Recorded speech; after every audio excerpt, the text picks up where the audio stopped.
Hello, so this is Fatima and today I'll be presenting Lebanon and the World Happiness Report. Ladies and gentlemen, I'd like to take you all with me to a party I attended a couple of days ago, and I had a glance at people there for a second. I saw the twinkle in the eyes of those citizens, the smile, laughter and happiness, and I couldn't help but catch myself thinking, Lebanese people must be the happiest people in the world. Despite everything they have undergone, Lebanese are still known for their love of living. However, there is a bitter fact we cannot ignore. Lebanon, as capable and culturally rich as it is, ranks at number 145 out of 147 countries in the World Happiness Report. Yes, you heard me right, 145. Lebanon is thus one of the unhappiest nations in the world today, a contrast to the image of celebration and joy which we usually construct about Lebanese existence. But why? Having heard so much about Lebanon as a world-known nation for its warm culture, perfect weather, breathtaking nature, why is it ranked so low in the happiness? And how do we improve it? The reason apparently is found in the realities faced by most Lebanese on a day-to-day basis. First, Lebanon is experiencing an economic crisis which has resulted in explosive unemployment, massive poverty to which 44% of its population are currently subjected to, according to the World Bank report, and the deterioration of basic public services.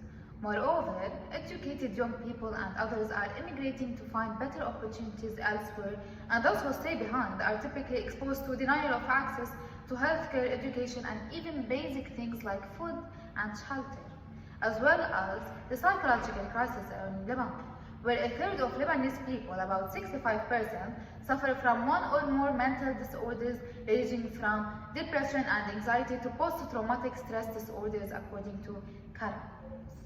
And where the lack of access to quality healthcare only compounds this, also things do not get better but continue to worsen, where the war that is still a trauma to mostly all of us continues to be uncertain if it will start again or not. The problem is not the number of Lebanon, it's about three people. People who don't know how to make ends meet, young people who have lost hope, and older people who don't know what the future will hold.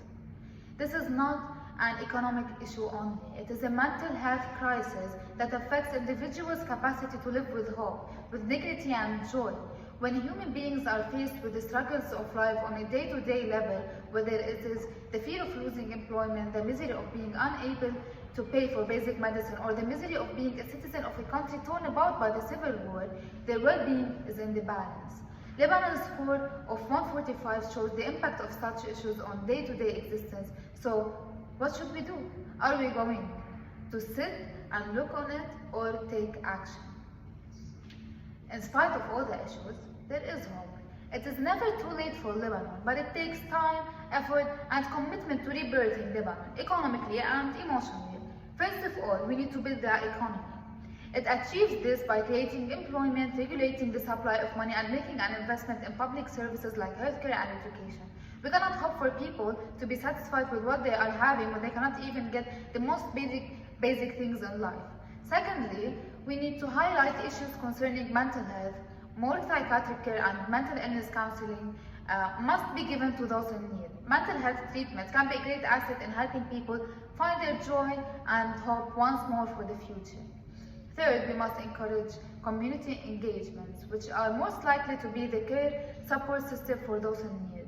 We must create safe havens for people to come together, to share their burdens, and to find hope in one another. Now, take a moment and imagine with me. Imagine a Lebanon with a healthy economy, unemployment at a low, and all Lebanese with access to healthcare and education. Imagine a Lebanon where people are safe, secure, and free to seek their dreams without the constant threat of losing all they have worked for.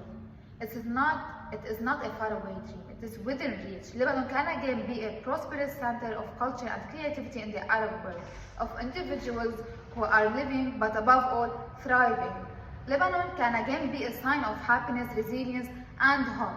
On the other side, if we continue closing our eyes to the crisis, if we continue sitting and letting the economy get worse, if we continue turning a blind eye to the mental health of the population, and then the future will be dark. the happiness ranking of Lebanon will just continue to decline. More and more citizens will leave the country, and the country will lose its most precious asset, its people. And what is that party after all without those people? Now, what can we do? The good news is that all of us can do our share. Change will be not immediate, but every little bit counts. We can start by raising awareness, speak out against the determinants of happiness in Lebanon, whether economic insecurity, mental illness, or poor public services. We can encourage domestic businesses to invest domestically and provide jobs, and we can pay for campaigns for better healthcare, education, and mental health provision. Moreover, at the political level, we require our politicians to act quickly. We want them to serve the interests of Lebanese citizens by stabilizing the economy and decreasing public services. We also require international organizations and NGOs to come and help. Lebanon's happiness ranking is definitely disappointing, but together we can begin making things turn around.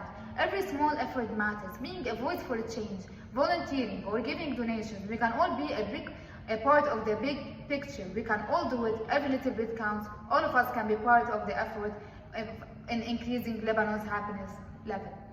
And with all of that, I discovered that the special thing about that party was actually the people.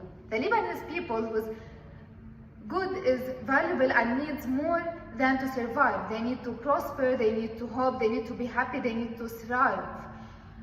We all have the power to make Lebanon rise from despair and redefine its fate. We can rebuild the pride and happiness that once defined this great nation. Let us be the change Lebanon needs now.